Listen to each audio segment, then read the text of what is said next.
ಮಂಗಳೂರಿನಲ್ಲಿ ಅತಿವೃಷ್ಟಿಯಿಂದಾಗಿ ಆಸ್ತಿ ಪಾಸ್ತಿಗಳಿಗೆ ಸುಮಾರು 100 ಕೋಟಿ ರೂಪಾಯಿ ನಷ್ಟವಾಗಿದೆ. ರಾಜ್ಯ ಸರ್ಕಾರ ತಕ್ಷಣವೇ 100 ಕೋಟಿಯ ಪ್ಯಾಕೇಜ್ ಘೋಷಣೆ ಮಾಡಬೇಕೆಂದು ಮಂಗಳೂರು ಸಂಸದ ನಳಿನ್ ಕುಮಾರ್ ಕಟೀಲ್ ಒತ್ತಾಯಿಸಿದ್ದಾರೆ. ಅತಿವೃಷ್ಟಿಯಿಂದ ಹಾನಿಗೊಳಗಾದ ಮಂಗಳೂರು ದಕ್ಷಿಣ ಕ್ಷೇತ್ರದ ಬಿಜೈ ಆನೆಗುಂಡಿ ಹಾಗೂ ಮಂಗಳೂರು ಉತ್ತರ ಕ್ಷೇತ್ರದ ವಿವಿಧ ಹಾನಿಗೊಳಗಾದ ಪ್ರದೇಶಗಳಿಗೆ ಸಂಸದ ನಳಿನ್ ಕುಮಾರ್ ಕಟೀಲ್ ಭೇಟಿ ನೀಡಿದ ಬಳಿಕ ಮಾಧ್ಯಮಗೋಷ್ಠಿಯಲ್ಲಿ ಮಾತನಾಡಿದ ಸಂಸದ ನಳಿನ್ ಕುಮಾರ್ ಕಟೀಲ್, ರಾಜ್ಯ ಸರ್ಕಾರ ಹಾಗೂ ಮಹಾನಗರ ಪಾಲಿಕೆ ನಿರ್ಲಕ್ಷ್ಯದಿಂದ ಈ ರೀತಿಯ ಘಟನೆಗಳು ನಡೆದಿದೆ ಅಂತ ಹೇಳಿದ್ದಾರೆ. ಇವತ್ತು ದಕ್ಷಿಣ ಕನ್ನಡ ಜಿಲ್ಲೆಯಲ್ಲಿ ಅಕಾಲಿಕ ಮಳೆಯಿಂದ ನೆರೆ ಬಂದಿದೆ. ರಾಜ್ಯ ಸರ್ಕಾರ ಇವತ್ತಿನವರೆಗೆ ಯಾವುದೇ ತಂಡಗಳನ್ನು ಕಳಿಸಿಕೊಳ್ಳಿಲ್ಲ. ತತ್ಕ್ಷಣ ಸುಮಾರು 100 ಕೋಟಿಯಷ್ಟು ಜಿಲ್ಲೆಯ ಆಸ್ತಿಪಾಸ್ತಿಗಳು ನಷ್ಟ ಆಗಿದೆ.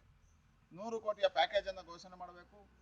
ರಾಜ್ಯದಿಂದ ಒಂದು ಅಧಿಕಾರಿಗಳ ತಂಡವನ್ನು ಕಳಿಸಬೇಕು, ಪರಿಶೀಲನೆಗಳನ್ನು ಮಾಡಬೇಕು, ತುರ್ತು ಪರಿಹಾರ ಕಾರ್ಯಗಳನ್ನು ಕೈಗೊಳ್ಳಬೇಕು ಅಂತ ರಾಜ್ಯ ಸರ್ಕಾರಕ್ಕೆ ಆಗ್ರಹ ಮಾಡ್ತಾ ಇದೆ. ಇವತ್ತು ಸರ್ಕಾರ ನಿದ್ದೆಯಲ್ಲಿದೆಯಾ? ಇಷ್ಟು ದೊಡ್ಡದಾಗಿರ್ತಕ್ಕಂಥ ಅನಾಹುತಗಳಾಗಿದೆ. ಪ್ರಧಾನಮಂತ್ರಿಗಳೇ ಟ್ವೀಟ್ ಮಾಡಿದರೆ ಇವತ್ತು ರಾಜ್ಯದ ಮುಖ್ಯಮಂತ್ರಿಗಳು ನಿದ್ದೆಯಲ್ಲಿದ್ದಾಗಿ ಕಾಣಿಸುತ್ತೆ. ಯಾವುದೇ ರೀತಿಯ ಪರಿಹಾರ ಕಾರ್ಯಗಳಿಗೆ ಅಥವಾ ತುರ್ತು ಕ್ರಮ ಕೈಗೊಳ್ಳುವುದಕ್ಕೆ ಇವತ್ತಿನವರೆಗೆ ಸರ್ಕಾರ ಆದೇಶ ಮಾಡಿದ್ದು ನಾನು ಎಲ್ಲಿಯೂ ಕಂಡಿಲ್ಲ. ಇವತ್ತೆಲ್ಲವನ್ನ ಪರಿಶೀಲನೆ ಮಾಡ್ಕೊಂಡು ಬಂದೇನೆ. ದಕ್ಷಿಣ ಕ್ಷೇತ್ರ, ಉತ್ತರ ಕ್ಷೇತ್ರ, ನಗರ ಪಾಲಿಕೆ ಇರ್ಬೋದು, ಬೇರೆ ಬೇರೆ ಕ್ಷೇತ್ರಗಳಿಗೆ ಹೋಗಿದೆ.